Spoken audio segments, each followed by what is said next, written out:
আসসালামু আলাইকুম রহমতুল্লাহ। Smart electric BD চ্যানেলের আরও একটি ইনফরমেটিভ ভিডিওতে আপনাদের সকলকে স্বাগত। আজকে আমরা ছোট্ট একটা ছাদের ওয়্যারিং করছি। তো ওইদিকে দেখাও, এদিকে পুরাতন ছাদ ছিল, ওইটা মেন, আর এটা হচ্ছে বারান্দা।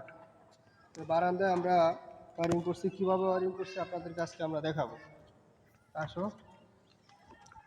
এখানে আমরা সামনের কাতারে 3টা ফ্যান বক্স দিছি, আর পিছনের কাতারে 2টা ফ্যান বক্স দিছি।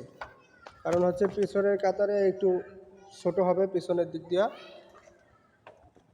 পিছনে একটু ছোট হবে, ওই দিকটা একটু বেঁকা আছে, যার কারণে ওই দিকটা একটু চাপাই না। এই কারণে আমরা পিছনে ফ্যান দিছি 2টা এবং সামনে দিছি 3টা। সামনে একটু লম্বা একটু বেশি আছে। তো এখানে আমরা যে ফ্যান বক্সগুলো দিছি, এই ফ্যান বক্সগুলোর ভিতরে আমরা কাগজ দিয়ে দিছি। এই পাইপের মুখে কাগজ দিছি, দুটো পাইপের মুখে, এবং আমরা এর ভিতরেও কাগজ দিছি, আপনারা দেখতে পাচ্ছেন। এই কাগজ দেওয়ার কারণ হচ্ছে যাতে এই পাইপের ভিতরে ঢালাই না ঢুকে। যখন ঢালাই দেওয়া হবে তখন এই যে ছিদ্র আছে ফ্যান বক্সের, এই ফ্যান বক্সের ছিদ্র দিয়ে ঢালাই ঢুকে তারপরে এই পাইপগুলো আটকে যায়, যার কারণে আমরা এই ফ্যান বক্সের ভিতরে কাগজ দিয়ে দিছি। আমি এখন আপনাদেরকে দেখাবো যে ড্রপগুলো কীভাবে ফেলছি, এটা একটু আপনাদেরকে দেখাই।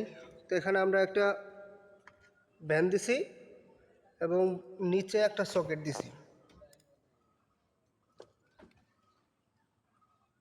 নিচে দেখা যাচ্ছে একটা সকেট, এই যে এটা একটা সকেটের জোড়া, আর এদিকে দরজা হবে।